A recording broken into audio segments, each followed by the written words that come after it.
talking about. We're talking about spiders, and we're talking about pervitin', and we're talking about Bigfoot.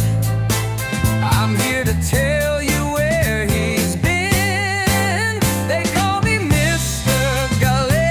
I'm here to save the day. They call me Mr. Gulley, and I'm gonna lead the way. They call me Mr. Gulley. I'm here to save the day. They call me Mr. Gulley, and I'm gonna lead the way.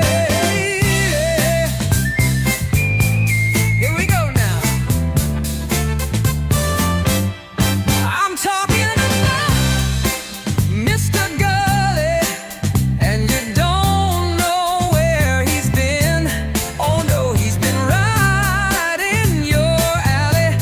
Well, I'm Mr. Gulley, yes I am. So what we talking about? We're talking about spiders, and we're talking about pervitin', and we're talking about Bigfoot.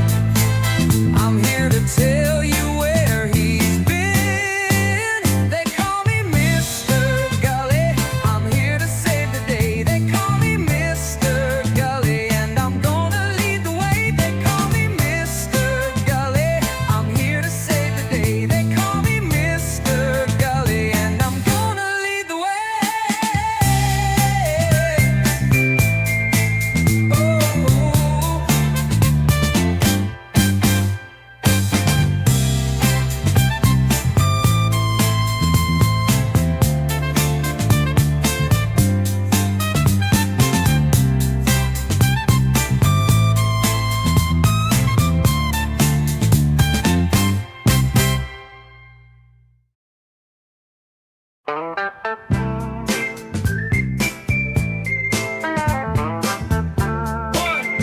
One, two, three, four. They call me Mr. Gulley. I've got something for your ear.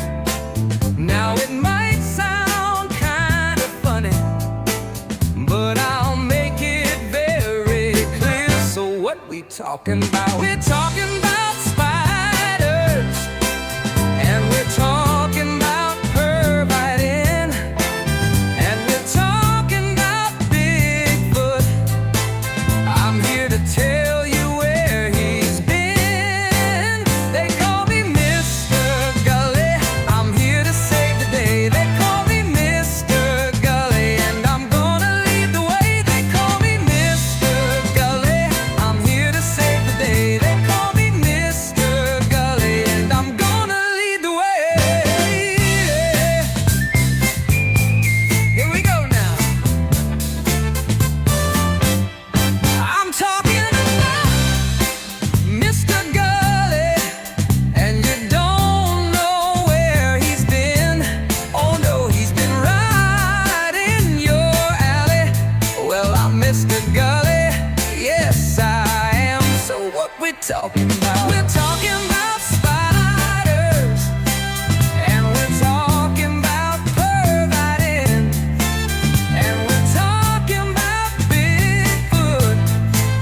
I'm here to tell you where he's been. They call me Mr. Gulley. I'm here to save the day. They call me Mr. Gulley, and I'm gonna lead the way. They call me Mr. Gulley. I'm here to save the day. They call me Mr. Gulley, and I'm gonna lead the way. Ooh.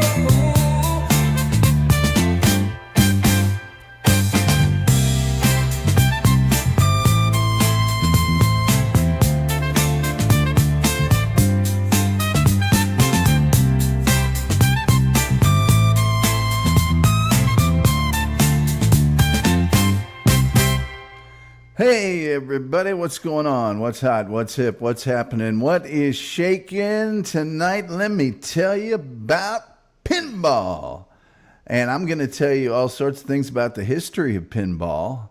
And I specifically am going to tell you how playing pinball could have got you thrown in jail back in the day. Yeah, that's right, locked up in the Hoosgow, the Slam, The Gray Bar Hotel. Yeah, just for playing pinball.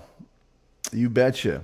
Please do me a favor right now. Like, share, subscribe, retweet, notification bell. All those free things that you can do that help out our little show. Come on, man. Come on, man. They're free. You just have to click. It's not hard. It's not, And then we do have the begging bar here. We do have memberships and super chats and PayPal and our merchandise store and all sorts of things you can do to actually support the show that keep me from just one day going, you know what?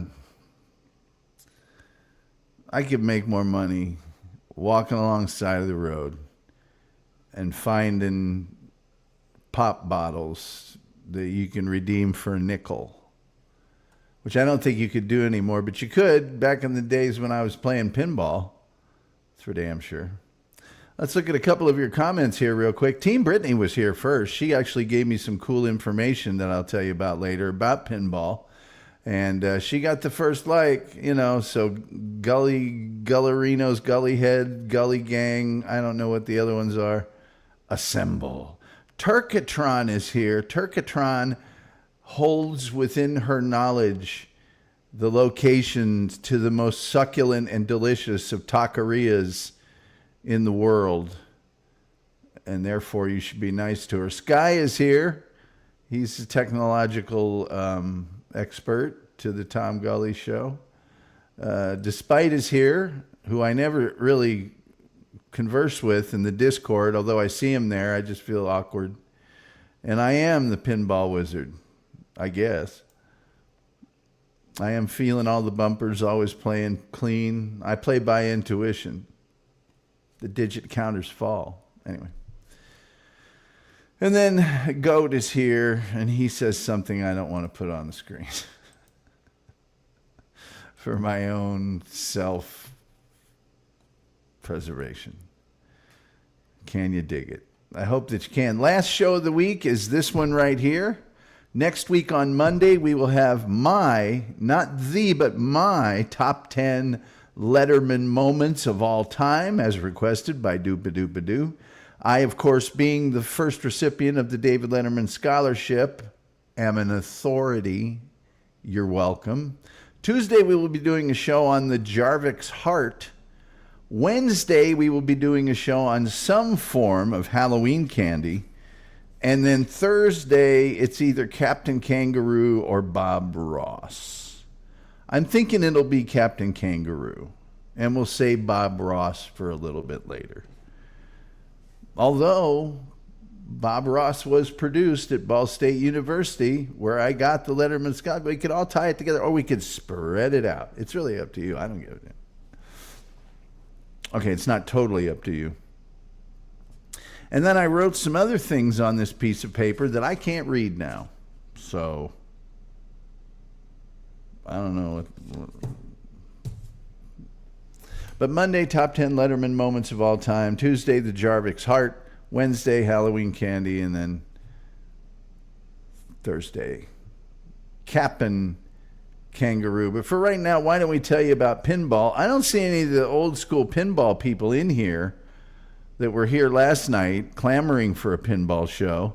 Maybe they'll stop in. I don't know. I can't tell. I'm not God. Check this one out. Some of the greatest things about pinball machines was their, the design of them and the theme of them. This one is called Dr. Dude's X Exam. And I think some people call it Excellent Exam. But another thing that you would notice in the late 70s, early 80s pinball machines, there would be smoking hot babes on the what they called the back box. They'd also be on the playing surface as well, but on the back box there to get your attention. And I think this is a good example of that. I'm pretty sure this is an example. Hey, there's Gilman. I will be talking a little bit later in the show about an individual Gilman turned me on to in the world of pinball named Lyman Sheets. And I will be talking about that. Let me tell you about Captain Crunch. It's going to be Captain Kangaroo, but I'll do a show on Captain Crunch because Captain Crunch Berries Only is my favorite, well, one of my top 3 favorite cereals. There you go. So anyway, pinball. Pinball games, without getting too detailed into them, because there's a lot of different types. A pinball game, to be called a pinball game, it must have a ball. The ball must be propelled into a playing surface where it bounces off various obstacles and then comes to rest. Now, traditionally, those obstacles have been what are called pins. In today's world, traditionally, pinball machines are found in arcades or little vestibules at the airport or in a bar or a restaurant. So there we go. Thank you for the pinball show. Well, thank you for the $1.99, and you're welcome anytime.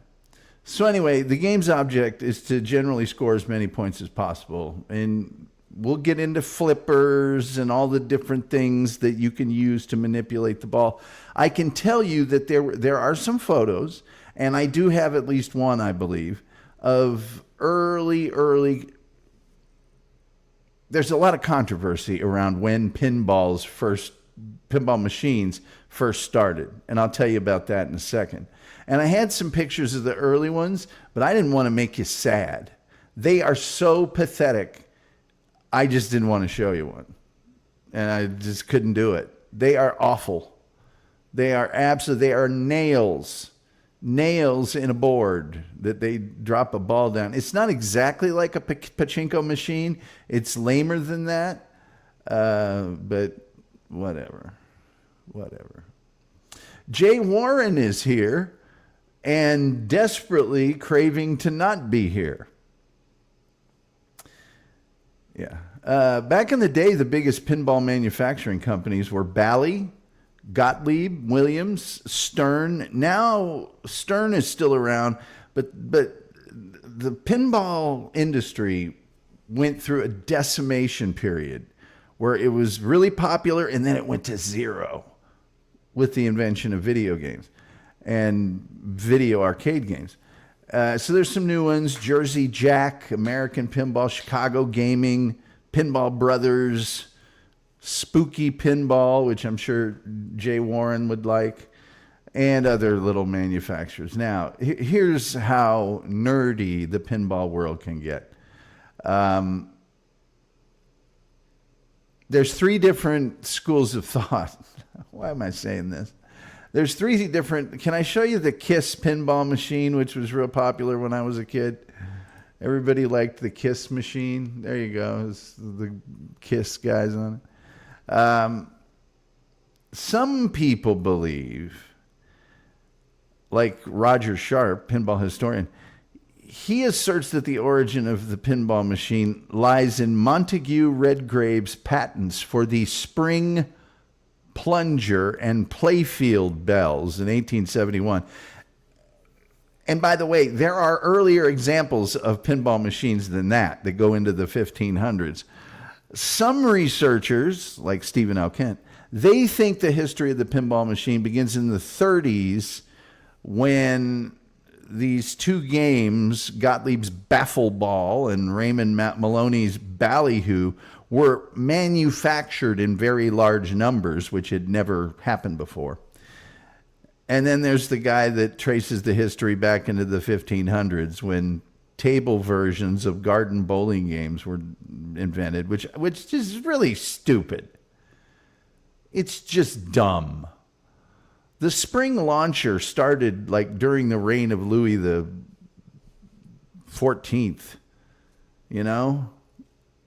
Yeah. But the spring launcher didn't become mainstream until the 1860s when that Montague Redgrave guy, went mainstream with stuff. By the way, let me show you something. It's just, I'm going to wait until, no, I don't think I should wait. I'll bring it back. Check this out. Now, this is kind of what I remember pinball machines looking like as a kid. the early ones, you know. And as you can see, they had some hot babes on them, but they weren't as salaciously sexual as early. And if you can see right down at the bottom, it actually says flipper on the flippers, but you see giant numbers on some of the bumpers and slingshots. So there you go. This guy says, I remember growing up, a family friend had one of the old Terminator machines in the basement. Sadly, I never got to play it. Well, did it look like this? That's a rebuilt Terminator machine right there. And I think I used the Terminator machine for the thumbnail for this show, if I'm not mistaken. But that's what they looked like. That's what they looked like back in the day. So here's the deal. They started using coin operation in the early 30s. And the tables were under glass, which they hadn't been before. And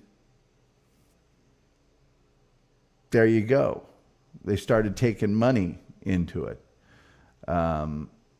By the way, one of the reasons a whole company was founded was there was a guy, he was a distributor of pinball machines, and the pinball company that he was using couldn't get him enough machines, so he went out and got a company to produce his own pinball machine, and those two became extremely competitive, and there you go. And they had names like Baffle Ball and Ballyhoo, very tame, double shuffle, juggle ball, you know, kooky names like that. Gilman says, spooky pinball rocks. Total nuclear annihilation is a throwback to the EM machines. Sky says, that looks pretty similar, but I can't be sure. It's probably 10 or 15 years ago. And can remember the Chicago. Yes, the Chicago company's real popular these days. But Gottlieb and Williams were big names. Bally was a big name when I was playing back in the... Well, I don't want to date myself.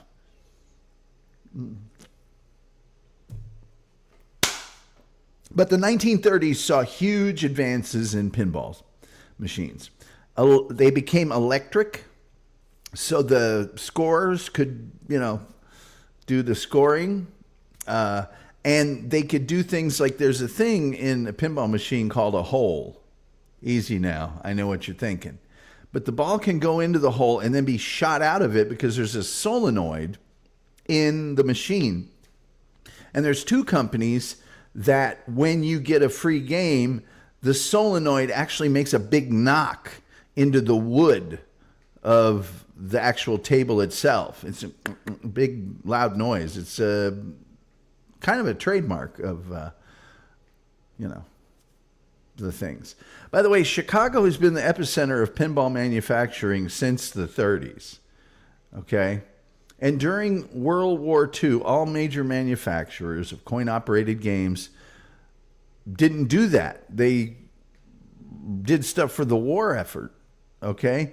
So some of the companies that had been doing that bought old ones, added new artwork, and made them all very patriotic, right? So at the end of the war, there was a whole generation of people looking for fun things to do in bars and malt shops and, you know, whatever else. And that's also when there's a thing on a pinball machine called tilt. So if you want to keep your ball on the table, you don't want to run down the table, you would lift the machine up. Well, before the tilt feature, you could do that and just keep playing. They installed a tilt sensing mechanism that would just disable the game.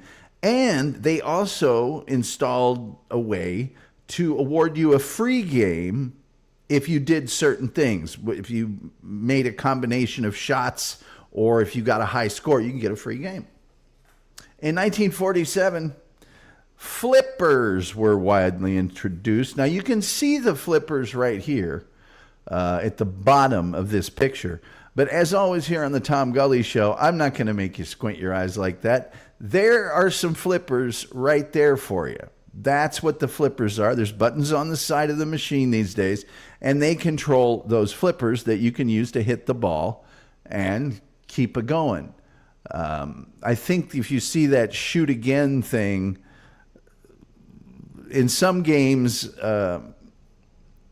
a physical stopper comes out of the table and prevents the ball from draining or going off of the field of play. Another thing that happens, if the shoot again light is on, when the ball goes through there, it just recycles it back to the plunger for you to shoot it again. The wiring for those old games is insane. I do have access to pictures of that wiring, but imagine, like, if you've ever seen the inside of an airplane or any complex wired thing, that's what it looks like. That's what it looks like. So anyway, the Humpty Dumpty game of Gottlieb's, which came out in 1947, had the electromagnetic player-controlled flippers to keep the ball in play longer. So there you go. However, the triple action game was the first to feature just two flippers. The Humpty Dumpty had flippers throughout the table, and you still see that, at least you used to in some of the games, where you'd have the two flippers at the bottom, but you'd have one, maybe two at other places, and that was kind of fun, right? You know? Yeah. Gottlieb's Just 21 was the first one to feature these flippers, however. These flippers right here. The ones with inward-facing dual flippers. That was the first one to do that. So Gottlieb was the manufacturer that just dominated the post-war era. Now, in the 70s, microprocessors were invented, and that's when a lot of games came out, like this one. It's The Who's Tommy, and that was like a staple at your arcades back then. You can see on the sides of them also had elaborate designs, but those mechanical microprocessor type activities, oh boy. Bally was the first one that really started the microprocessors. There you go. The El Toro, the Delta Queen. I remember playing the Delta Queen. Flicker. And Intel, by the way, was making these microprocessors. They were called 4040 microprocessors. So there you go. Flicker was the first one to use a working microprocessor. There were solid state technologies being used in a game called Spirit of 76. Let me show you another pinball machine. This is another popular machine back in the day. It's called Fireball, and it was just popular. Yeah. Then the video game craze of the 70s and 80s kind of dealt a blow to the pinball machines. Pinball machine era really thrived in sort of throughout the 70s. But toward the end of the 70s, once Atari and people were playing video games, and the video games came into the arcade, games you could sit down in and fight a space battle or whatever, the pinball machines started to fall by the wayside, so they had to get more creative, okay? And that means some of them started talking to you when you would walk by them. You know, they would say, "I will take it." You know, Gorgo was a game that would speak to you. There were in-game kind of creative innovations. They started using these things here, which were called ramps, where you could shoot a ball into this thing and it would sort of ramp up over the actual playing field, go to a different part of the table, which was considered, hey, wow, man, that's so cool. The other thing is that multi-ball play began. If you reached a certain level or you hit a certain combination of shots, more than one ball would come in that you could play. But they didn't do much good. During the 80s and 90s, a lot of the pinball machine manufacturers went completely out of business. It really just destroyed the industry. Now, Williams was able to hang on, and they even, I think, at one point purchased Bally. And pinball games became very much thematic. They were almost promotional, okay? So they were made after, and please keep in mind, they were that way in the 70s. The Evel Knievel game, the Playboy game, the James Bond game. But now a lot of them were that way. The Addams Family game, the Indiana Jones, the Pinball Adventure, Star Trek, The Next Generation. They were super branded with something else. And by like the mid 90s, Williams was barely selling 4,000 units for a table. Keep in mind that in like the 30s, they were selling 50,000 games for a particular title. But people were not producing even 10,000 games at all. And they were bringing back old properties, Wizard of Oz, and things that had happened years and years and years ago. Anything they could do to get some attention. Anything. They tried to bring back old games and everything else. It just wasn't working. But what happened then was, in the 2000s, when all the big manufacturers went out of business, these tiny little independent producers started making games. And they were able to focus on fun stuff. They were able to make them much cooler with like liquid crystal display and a lot of advanced technology. Wide body games that were much bigger playing surface. You know what I'm saying? Well, because that's what I'm saying. The back screen, as you can see right here, that screen in back there is called the back box. And so those started turning digital. They were really more of a video screen than they were a quote unquote back box. So there you go. Spooky Pinball, who somebody said they liked, is a manufacturer that started in 2014. And Britain had a couple of kind of cool manufacturers like Highway Pinball.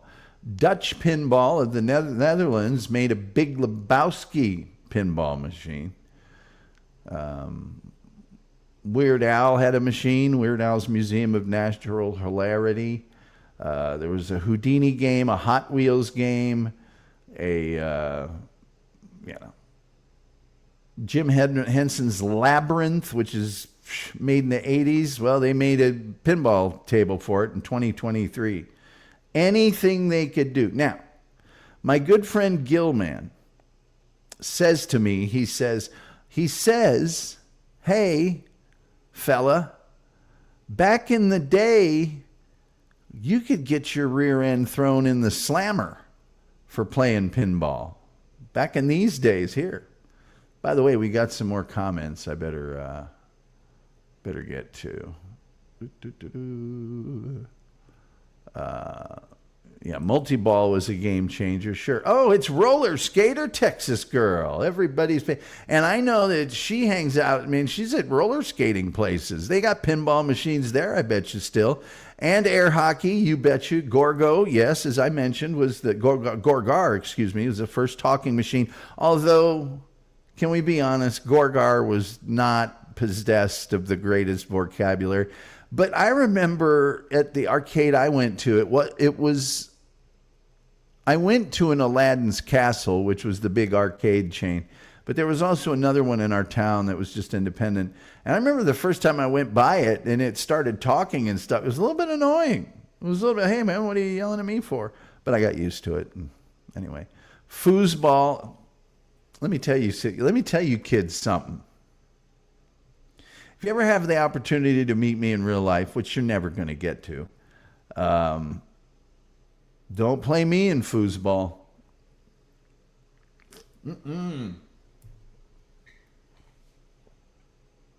Space Invaders was awesome. Pinball machines are beautiful. They really are. Just for you, Roller Skater Texas Girl. Look at that. And those are old ones. Those aren't even... I'm going to show you that rebuilt Terminator table, but look at that table. I probably should have shown you in the face, right?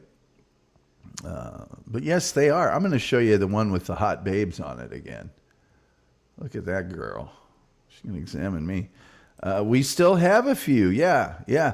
Well, there was a period of time in like the 90s, the early 90s. And so in our town, there was a distributor of pool tables, foosball tables, video games that were coin operated for bars and arcades and stuff.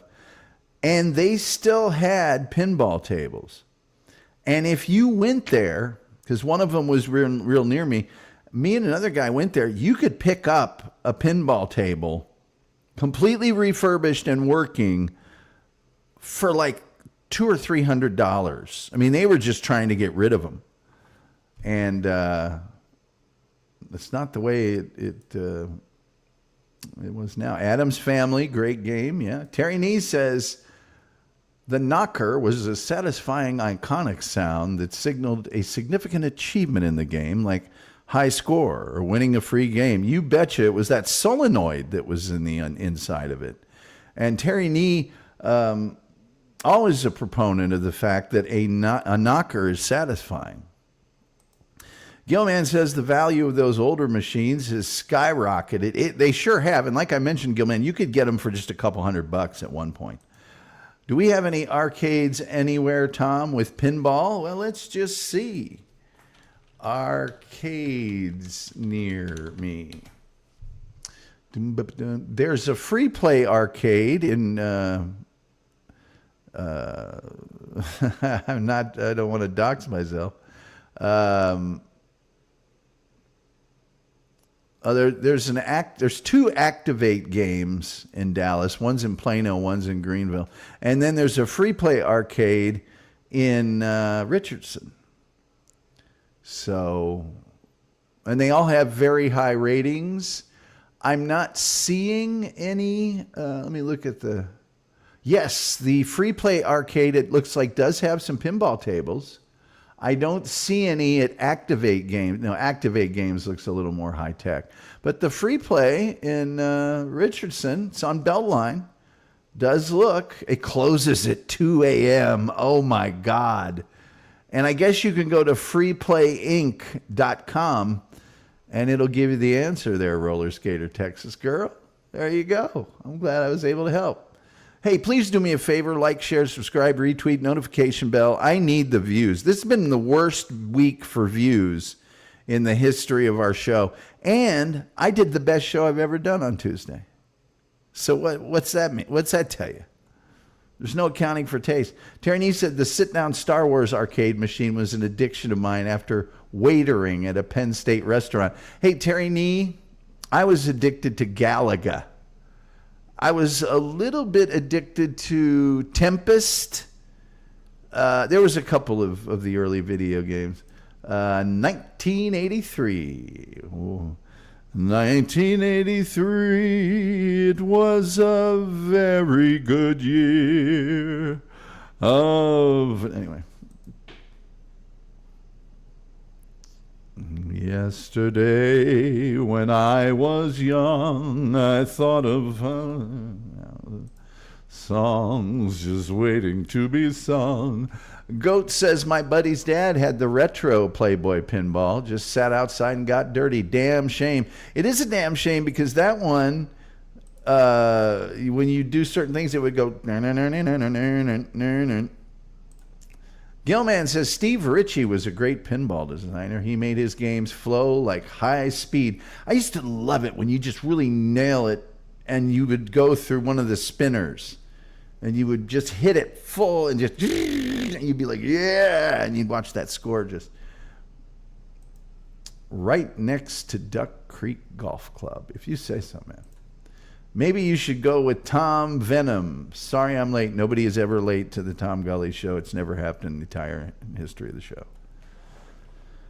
No one's ever been late. It was a very good year. All right.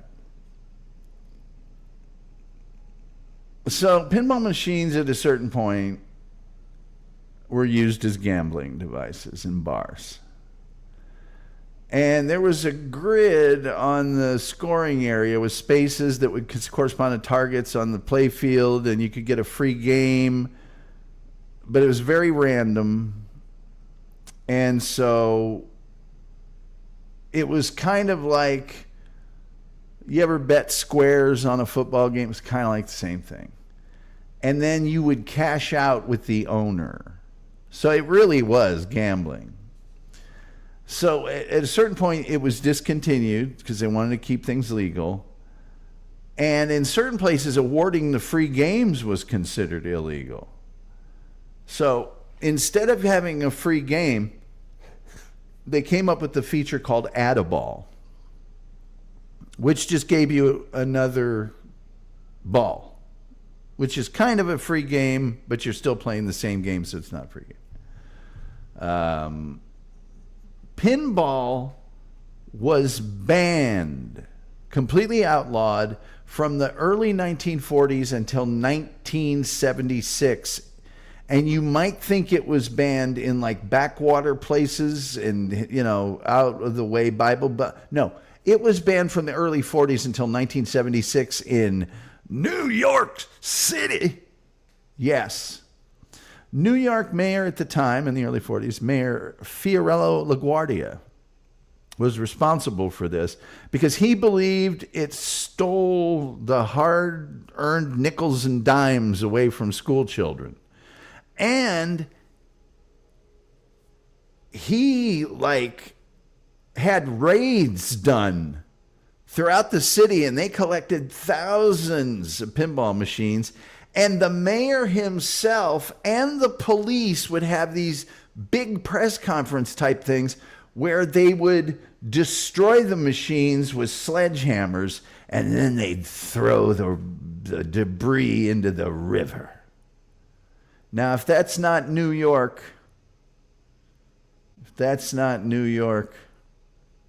in 1976, a dude named Roger Sharp, who was part of the Amusement and Music Operators Association, people that rented machines to various bars and restaurants, like pinball machines and jukeboxes and things. He testified in a big committee hearing that pinball games were actually a game of skill and not of chance. And he set up a pinball machine in the courtroom and started playing it, and these guys gathered around, and it blew their mind. He was like, I'm going to catch the ball on this flipper, and then I'm going to hit that thing right there. And they just went,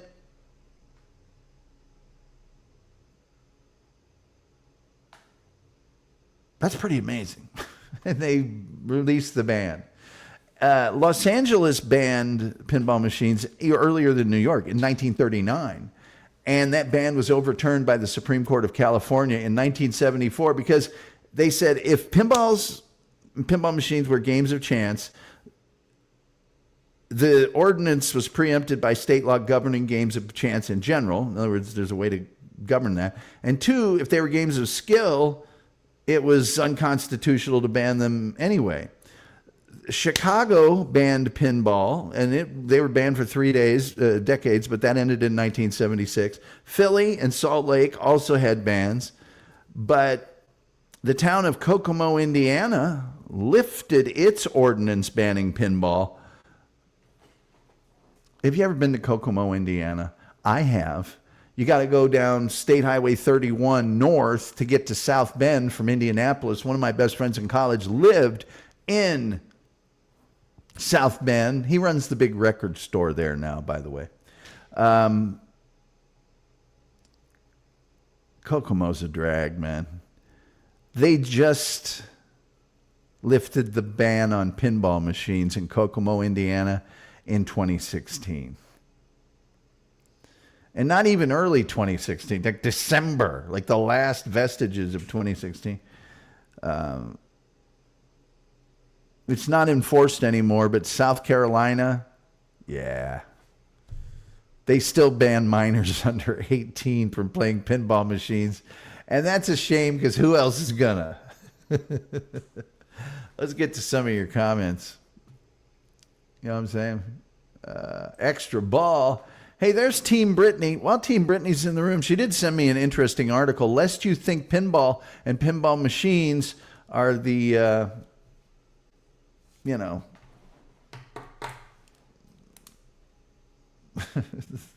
object of only people with no time on their hands. A meteorologist for WFLA in Florida named Eric Stone won the World Pinball Championship. And I want to say 2022, or was it 2017? I can't remember. But he won the whole Megillah. And he's a meteorologist for a TV station. So there you go. The Man Who Saved the Game is a great movie. I'm going to tell you about another great pinball documentary here in just a second. Julian Zeezer says, in its own way, pinball is a game of chance because the technician can adjust the tilt sensitivity, making games shorter once it becomes popular. I think that's theoretically possible, but I also think that the machines themselves are manufactured with a sensitivity for the tilt that you can't go beyond. She's saying hit the like button. That's what I was just saying. CIA says, what was it like jiving out in clubs as a middle-aged man listening to Pinball Wizard, Tom? Oh,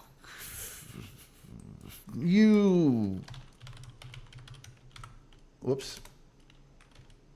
Let me tell you something, fella. Let me tell you something, fella. I'm going to look that up. I was in my teen years when that came on. You know what? As a matter of fact, I was not yet in my teen years when that came out, CIA. So suck it. That's called the Ghost Tilt, Jillian. I love Eric so much. And yes, 2022, you betcha. Oh my goodness gracious me. Finally a generous person in the room. Finally. The lovely and talented Team Brittany has gifted 5 Tom Gulley Show memberships. Those will undoubtedly go to people that hate me that have subscribed to the show. Team Brittany, thank you so much. A lot of these strap hangers don't have the idea that they can get a membership, $2.99 a month, the best value, frankly, on the internet, and other things. So thank you for gifting those. And you guys will have to tell me, who got them, because I don't get to see. I'm not looking at YouTube. I'm looking at StreamYard. Roller Skater Texas Girl says, well, and I don't have to hear Pinball Wizard. Really? Since I was a young boy, I played the silver ball. From Soho down to Brighton, I must have played them all. And I ain't seen nothing like him in any amusement hall. That deaf, dumb, and blind kid sure plays the mean pin.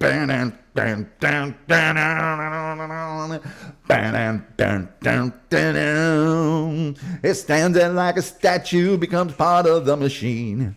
Feeling all the bumpers, always playing clean. He plays by intuition, the digit counters fall. That deaf, dumb, and blind kid sure plays the mean pinball. Dun, dun, dun, dun.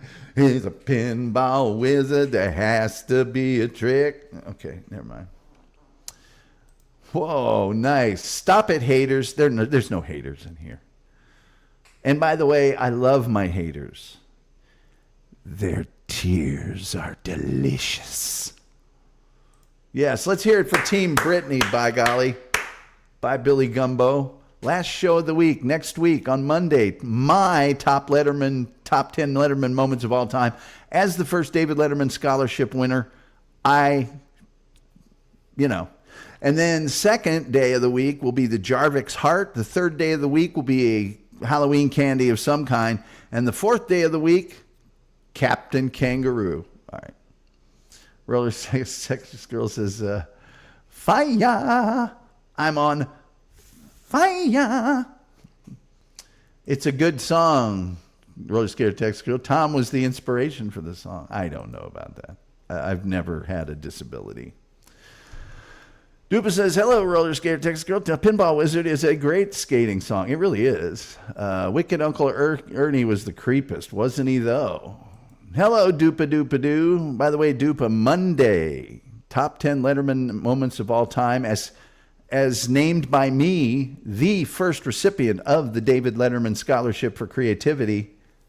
Thank you. Thank you. Thank you. Tuesday, the Jarvik's Heart. Wednesday, a Halloween candy of some kind. And then Thursday, I think we're going to do Captain Kangaroo. I'll say Bob Ross for the following week. Yes, thank you. Don't thank me. You did all the work.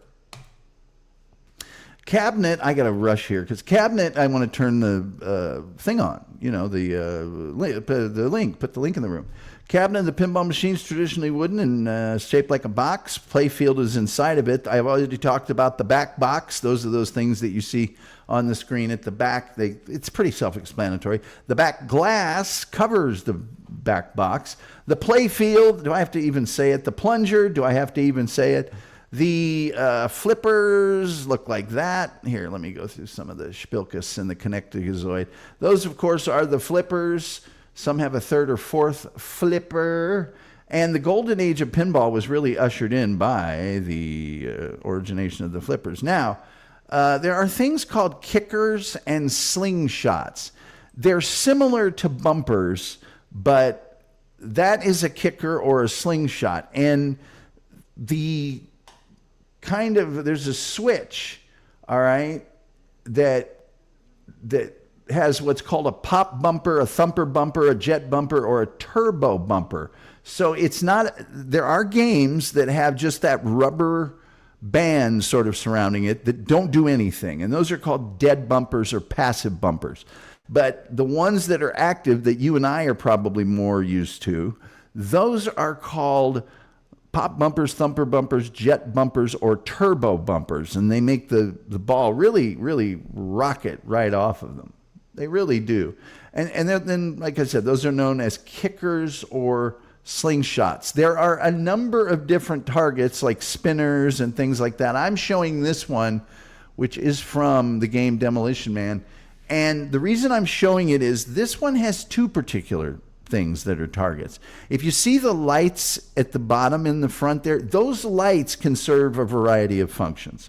In some games, that little area senses when the ball goes over it, and that's a target you hit. And then the yellow disc behind it also can get hit and, you know, give you the score for that target. The key being that sometimes the ball will go over that area on the bottom there with the orange ring around it and not hit the target. So you would get one out of the two.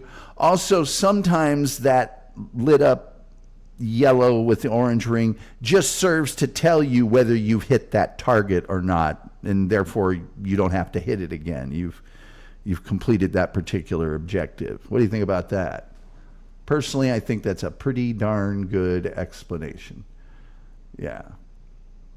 There's a variety of targets. I'm not going to get to all of them, but targets can do other things as well. There's a kick target that when you hit the target, kicks the ball away from it. Now, there's another thing called holes and saucers. I don't have a picture of either of those things, unfortunately. But you know, if you've ever played pinball, what the hole is. It's when the ball drops down into the table, there's a special hollowed out section, and then it gets shot out after the score is tabulated. There's a saucer is just a shallow hole. That's all. I told you about the spinners. They're like a little gate usually, and you hit that spinner and it spins and it, you know, whatever. A switch is an area that's blocked off after you do something. So say you hit something, a little notch will come out of the table and just block it off. A gate will do that too, and so will a stopper. I already showed you what a ramp is. I got to go fast here because we got a lot to cover. That's a ramp. The ball travels in that little metal, I don't know, ramp. Gilman mentioned multi-ball. There's another thing called jackpot. Some things on the playfield increase the scoring value at someone else. So if you get a number of different targets lit up and you're still playing, if you light up all those targets, now everything you hit is worth times 3 or times 10. And that's very desirable. I'm not going to get into the deeper strategies of end of ball bonuses and scoring points and all of that. I will tell you though that there is a difference between a replay, which is a free game that's awarded, and an extra ball. An extra ball happens during a game, so you keep scoring for that game. A free game or an extra game or a replay, that's after that game is done. So they're two separate things. Now, after a free game is won, Terry Nee, on Williams and Bally Midway machines, they typically make a single loud bang, what they called the knock or the knocker, sometimes with loudspeakers, but usually just a physical bang. And that's when the solenoid strikes a piece of metal or the side of the cabinet. And when you heard that sound, you'd turn and look at the table down the way and go, hey, good job, man. Way to go. Way to go, dude. All right. I could get into the manufacturing process. It's boring and long. I could get into custom machines. I will get a little bit into the fact that competitions do exist for this. I just mentioned one a little earlier for Eric Stone, the meteorologist from WFLA. There is a pro circuit, and the top 32 qualifiers from the IFPA, which is, I think, the International Federation of Pinball something. There's a rating system. There's the Professional and Amateur Pinball Association. There's a lot of stuff. So, yeah. There's a great documentary called Special When Lit, and it is a feature documentary about pinball. Let me tell you about a guy that Gilman wanted me to mention, and I almost could do a whole show on him. Dang on it. Oh. Lyman Sheets. Lyman Sheets. Come on, man. Why are you doing me like this? Lyman Sheets. Oh, hold on. Game designer. Okay, Lyman Sheets Jr. All right, he passed away in 2022. Not that old, only 55 years old, but he was an American pinball champion and a game designer and a software engineer that worked for Bally, Williams, and Stern, amongst other companies. And died 2022, age 55. He worked with the team that updated The Walking Dead and Batman 66. One was made in 2014, one 2016. He made the Batman The Dark Knight game for Stern in 2018. Basically, he made a number of amazing pinball games. And starting back into the 80s and 90s, he did the game for The Last Action Hero, Guns N' Roses. He did that Tommy game, which I'll show you right now. I'm not singing Pinball Wizard again, but I'll show you the Tommy game. A lot of very high visibility, big games. Went to Northeastern University. His first game that he bought was the Addams Family. He first came into prominence as a player in 1993 when he claimed the overall championship of the Professional Amateur Pinball Association. He would also win the championship after 93. He would win it in 2004 and 2006. He also won the European Pinball Championship in 2007. He was an active player in several Chicago area pinball leagues and won numerous local championships. He was considered to be one of the greatest pinball players of all time and was noted throughout his career for his unusual playing stance, which was with one leg behind his head. Had never been done before. Okay, I made that part up just to make it sound cooler, but yeah. Did Attack from Mars. So anyway, Gilman pointed him out to me. He seemed like a pretty interesting person, so I thought I'd mention him just a little bit. Let's get through some of these comments. But why don't I put the link in first? Why did I do that? Let me put the link in the chat, and if anybody wants to chat in the link. I don't have a lot of time, but the one time I don't do it, somebody's going to pop a stitch. I love that saying, by the way. I used to have a friend that would say it all the time. Hey, man, don't pop a stitch. I just think it's funny. It's fun to laugh. Fun is fun. All right. All right. Load up here, Tommy. Load up for me, Tommy, baby. It takes an hour for the chat to load on this for some reason. I'm probably frozen solid on the screen right now. Whoa, whoa, whoa. There we go. There we go. Hot potato coming through. Pin the message. Get the hell out of here. All right, let's get to some of your comments. I don't think I need this because I've got enough pinball signage behind me. Whoopie doopie, we having fun. I prefer dumper bumpers, if you catch my drift. I do. Pinball machine designer must have been a really enjoyable profession. It depends, because the heyday died down. But then after that, you got to design much cooler things. So I don't know. Demolition Man had a unique feature where it had two handles vertical on the machine to do the flippers. I did not know that.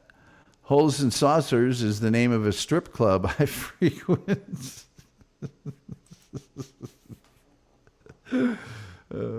Tina Fey is a voiceover on the machine Medieval Madness. I did not know that. That's at least one reason to like Tina Fey. Team Brittany says, we call Eric the pinball wizard at WFLA. No respect to Elton John. Or Eric the actor. Robert Gagno is great. Lyman is a genius. Let's see. Tron. Okay, Batman. The Batman 66. There's a bunch of Batman games, but to do the Adam West, the Batman 66. These companies should make wall posters from all those pinball graphics. They look like graphic arts that would just be fun as a picture. Yeah. Don't pop a stitch, dude. Dude, don't pop a stitch. Lyman first introduced the save ball. If the ball drains in the first 15 seconds, you get a save. That's pretty cool. Team Brittany says, who hasn't hit the like, do it. And she gave out free memberships. I don't know who got one. I was hoping you guys would tell me, because I'm almost positive that the free memberships all go to people that subscribed in order to be able to comment in the chat who hate me. I think that's about 90% of my subscribers.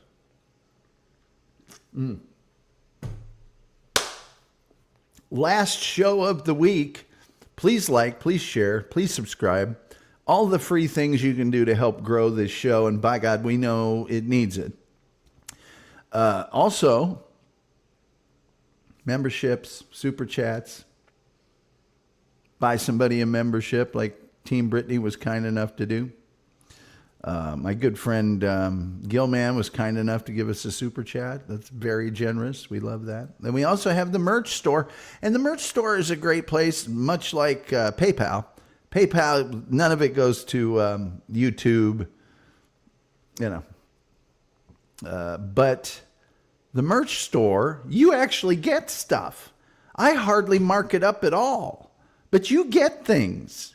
You get things. It's shirts and hats and mugs and shot glasses and clocks and, Hi, I'm Sky says, great show, Tom. Looking forward to the next. Well, that'll be Monday. That'll be my top 10 Letterman moments of all time. And thank you so much, Sky. I appreciate it. Julian Zeders, well, bust my buttons. I just popped a stitch. I think one of my favorite movies, which is a Bill Murray movie called The Man Who Knew Too Little. It's like a farcical spy movie. Very funny movie. I think he says that in there to when he's being held by some secret agents, and they're trying to get information from him or something. Hey, don't pop a stitch, okay? I just think it's a funny saying. We got about 4.5 minutes till I turn this thing off. If anybody wants to hit the link, which nobody ever does, except one person. The Dark Lord of the Internet comes in here, who's actually a very good guest, and we enjoy having him. And then his, acolyte from Australia comes in here, and occasionally one or two others. But Monday, we have to wait that long. Yeah, we don't do Friday shows. And the reason for that is, Brittany, you see how little views we get during the week? On Friday, even worse. So I finally decided, why am I popping a stitch on Fridays? Sometimes we do members-only weekend shows. Haven't done one in a while. I should. I will. And then Monday's show is the Top 10 Letterman. Tuesday's show is the Jarvik's Heart. If anybody wants to suggest a Halloween candy, I might be the fun-size candy bars. I don't know. A Halloween candy for Wednesday's show. And then next Friday's show, Thursday's show,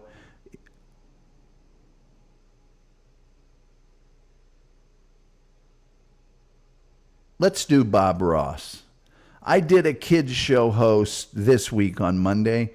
Next week, let's end the week with Bob Ross. How about that? And I worked with Bob Ross on The Joy of Painting. I will have personal Bob Ross anecdotes and Bob Rossisms and Bob Rossitudes. Roller Skater Texas Girl says Snickers. I'm looking for something uniquely Halloween. So I can do Snickers. I can do the fun size, because the fun size candies are uniquely Halloween. And there's other things, like for instance, bottle caps. I don't see bottle caps unless they're in Halloween, Tootsie Rolls. There's a case to be made, especially back in the old days. But these days, I don't see Tootsie Rolls unless it's Halloween. What's another? I could do candy apple, caramel apple. Could do the caramel apple. Remember, and only you older folks will remember this, the horror of getting the popcorn ball for Halloween in that plastic baggie, not the sealable kind, the sandwich bag. And it was just butter and marshmallow and popcorn. Horrifying. Let's see. Team Brady says, "Trust me, Tom, I'm going to get your views up. My favorite candy is Bob Ross. Fun size is criminal. Fun size is only less than 10 ounces." Yes. Fun size is under 5 feet tall, I always said. Non-candy treats like glow sticks or temporary tattoos could be. What was the pixie sticks? Pixie sticks, maybe. What was you used to get? It was Cracker Jack. Cracker Jack boxes came with those awful tattoo transfer things on them. We'll come up with something next week. Got a couple days next week to come up with something. So we started off great with candy corn, because that's a straight down the line first ballot Hall of Fame Halloween thing, right? Used to be paraffin lips and stuff.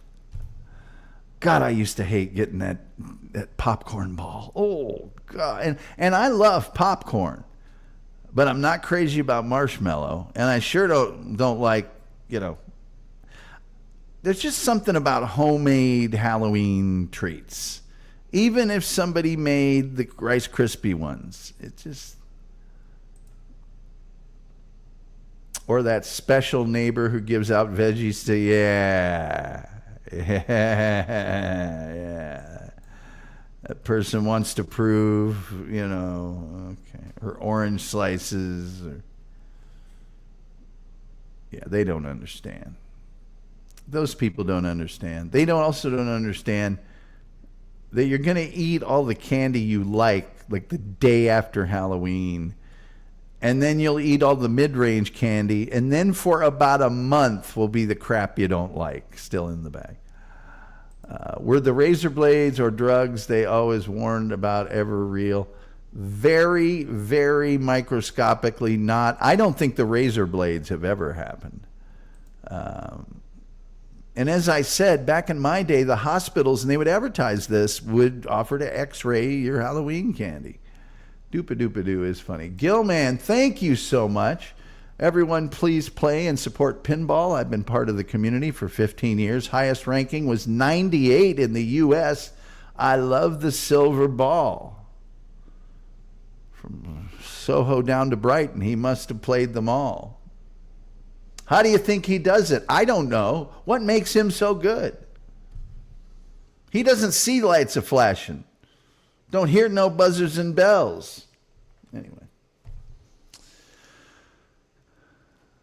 Gilman, that's cool that you were in the top 100 in the U.S. That's pretty awesome. People who ran out of candy would give out handfuls of pennies. We've had hordes of kids in the neighborhood, and people would run out.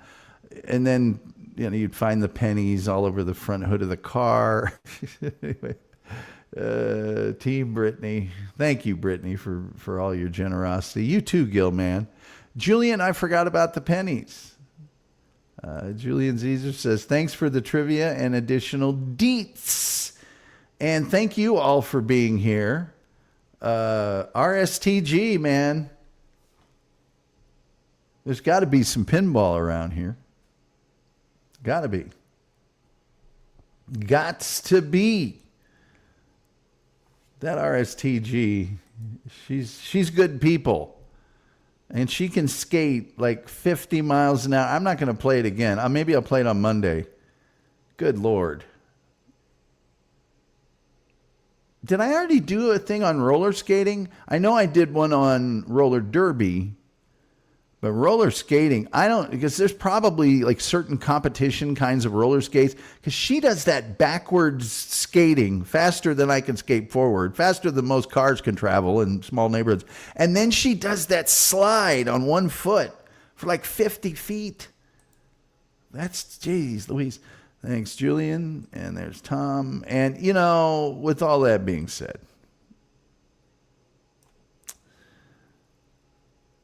we'll be back on Monday. And I think the only thing left to say is, till next time. We'll see you next time. 1,